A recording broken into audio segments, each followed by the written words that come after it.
Bismillahirrahmanirrahim. Assalamualaikum warahmatullahi wabarakatuh. Perkenalkan, saya Khairunisa. Saya merupakan mahasiswi dari program studi Ilmu Al-Quran dan Tafsir Fakultas Usuluddin Adab dan Dakwah IAIN Palangkaraya dengan NIM 20131300061. Di video ini saya akan membahas tentang adab dalam memperlakukan Al-Quran, baik ketika ingin membacanya, sedang membacanya, dan setelah membacanya. Langsung saja yuk kita simak sama-sama penjelasannya. Adab dalam memperlakukan Al-Quran. Sebelum kita membahas adab dalam memperlakukan Al-Quran, maka lebih utama kita bahas apa itu Al-Quran. Pengertian Al-Quran.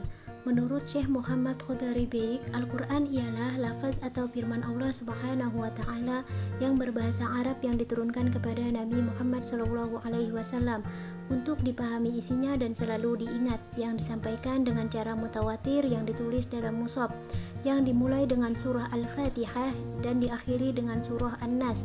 Menurut Subhi Salih, Al-Quran adalah kitab Allah Subhanahu wa Ta'ala yang mengandung mukjizat yang diturunkan kepada Nabi Muhammad SAW yang ditulis dalam mushaf-mushaf yang disampaikan secara mutawatir dan bernilai ibadah membacanya.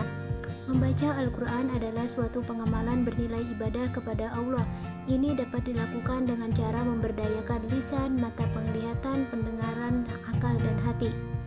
Perintah membaca Al-Quran terdapat dalam firman Allah Subhanahu wa Ta'ala, yaitu bacalah apa yang telah diwahyukan kepadamu, yaitu Alkitab. Quran Surah Al-Ankabut ayat 45.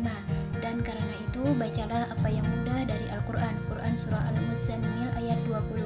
Rasulullah SAW bersabda, siapa saja membaca satu huruf dari kitabullah Al-Quran, maka dia akan mendapat satu kebaikan, sedangkan satu kebaikan dilipatkan kepada 10 semisalnya.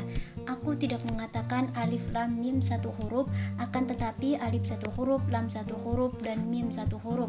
Hadis riwayat At-Tirmizi. Adapun hal utama yang perlu diperhatikan sebelum, ketika, dan sesudah membaca Al-Quran adalah adab.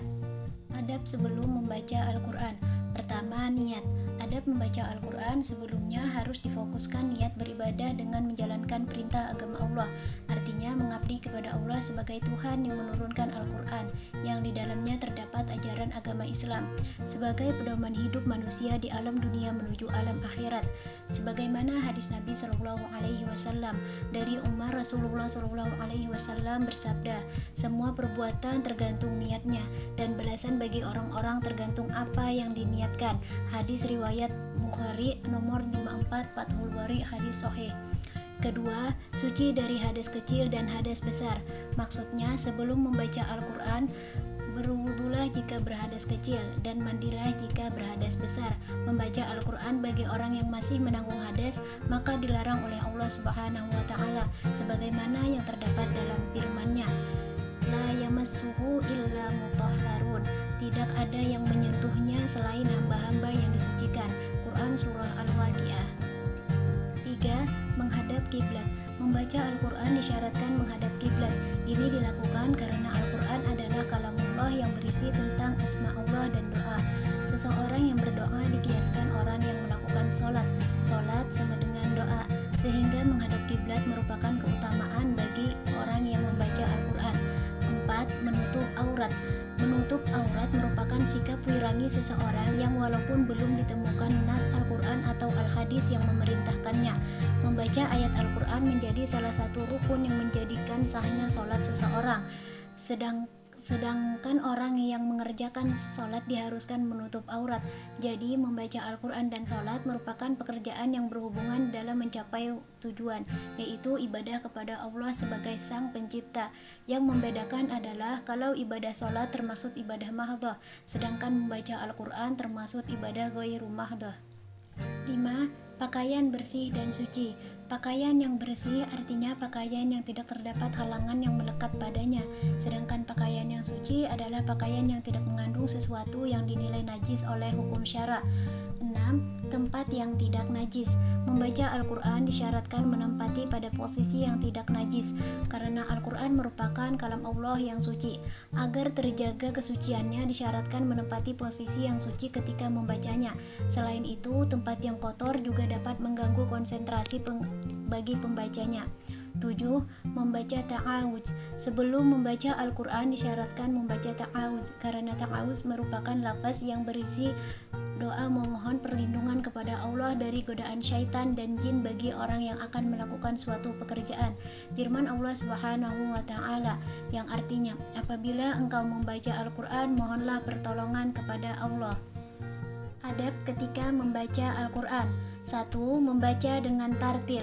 Tartil artinya bagus. Membaca Al-Quran dengan tartil artinya melafalkan huruf-huruf Al-Quran dengan jelas bunyi hurufnya, panjang dan pendeknya, ibtida dan wakafnya, gunnah dan sukunnya, yang sesuai dengan pedoman ilmu tajwid.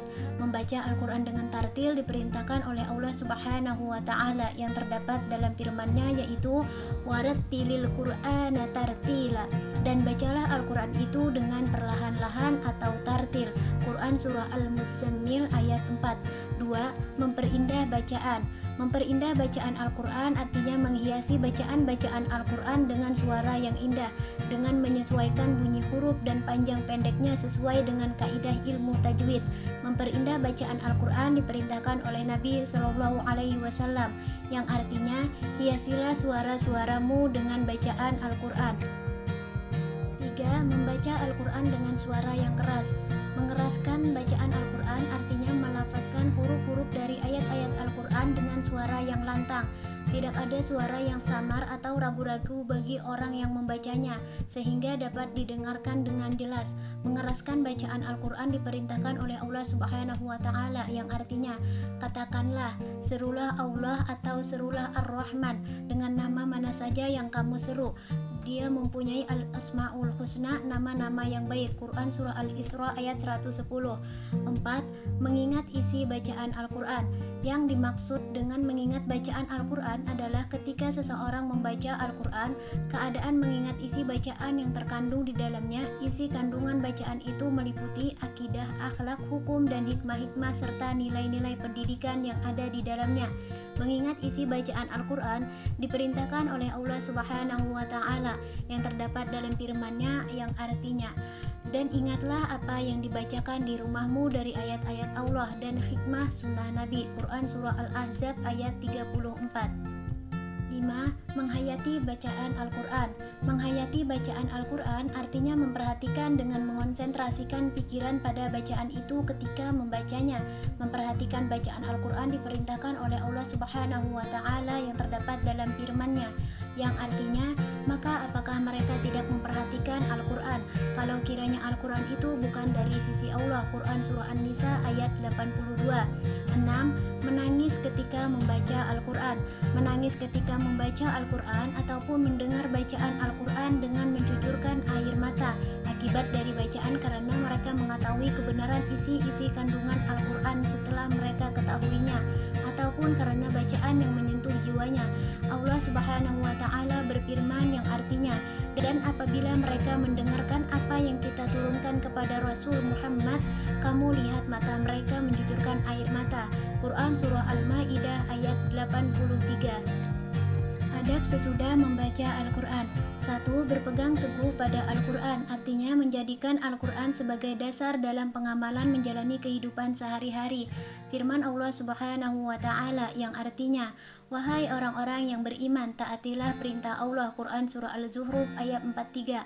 2. Mengamalkan isi kandungan Al-Quran. Maksudnya memberdayakan anggota badan, lisan untuk membacanya, mata untuk melihat hurufnya, telinga untuk mendengar bacaannya, akal untuk merekayasa pikiran dan mengambil mengambil pengajaran, pikiran digunakan untuk mengambil pengajaran, dan hati digunakan untuk merasakan kandungan pengajaran yang ada di dalamnya. 3. Mencintai Allah dan Rasul-Nya. Maksudnya adalah adanya perasaan yang cenderung mentaati perintah Allah yang tercantum dalam Al-Quran dan perintah Rasul yang tercantum dalam Al-Hadis.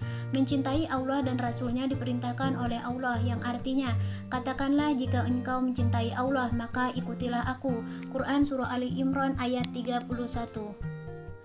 4. Meneladani akhlak Rasul sesuai dengan Al-Quran. Meneladani akhlak Rasul dengan cara mencontoh terhadap perilaku Rasul dari segi perkataan dan sikap terhadap Allah dan sesama manusia dalam kehidupan sehari-hari. Akhlak Rasul digambarkan dalam Al-Quran sebagaimana yang terdapat dalam hadis Nabi, yang artinya, Sa'id bin Hashim berkata, saya datang kepada Aisyah radhiyallahu an bertanya kepadanya tentang akhlak Rasul. Ia menjawab, betul, akhlak Rasul sallallahu alaihi wasallam adalah Al-Quran. 5. Muhasabah. Muhasabah dapat mengingatkan pembaca Al-Quran mengenai kebenaran kesalahan bacaan yang telah dilakukan. Apabila bacaannya sudah benar, perlu diperhatikan, dan apabila terdapat kekeliruan bacaannya, dapat dibetulkan pada waktu berikutnya. Muhasabah diperintahkan Allah Subhanahu wa Ta'ala sebagaimana yang terdapat dalam firman-Nya, yang artinya, wahai orang-orang yang beriman, bertakwalah kepada Allah, dan hendaklah setiap diri memperhatikan apa yang telah diperbuatnya. Quran Surah Al-Hasyr ayat 18. Adab-adab dalam memperlakukan Al-Quran selain yang disebutkan tadi, meletakkan Al-Quran di tempat yang khusus atau mulia yang tidak mungkin baginya terjatuh, juga merupakan adab atau akhlak dalam memperlakukan Al-Quran, yang bukan hanya dilihat dari segi fisiknya, yang hanya terbuat dari kertas dan tinta, namun lebih kepada isi kandungan Al-Quran tersebut, yang merupakan kalamullah sebagai petunjuk bagi makhluknya. Terima kasih, semoga bermanfaat. Mohon maaf atas segala kekurangannya. Wassalamualaikum warahmatullahi wabarakatuh.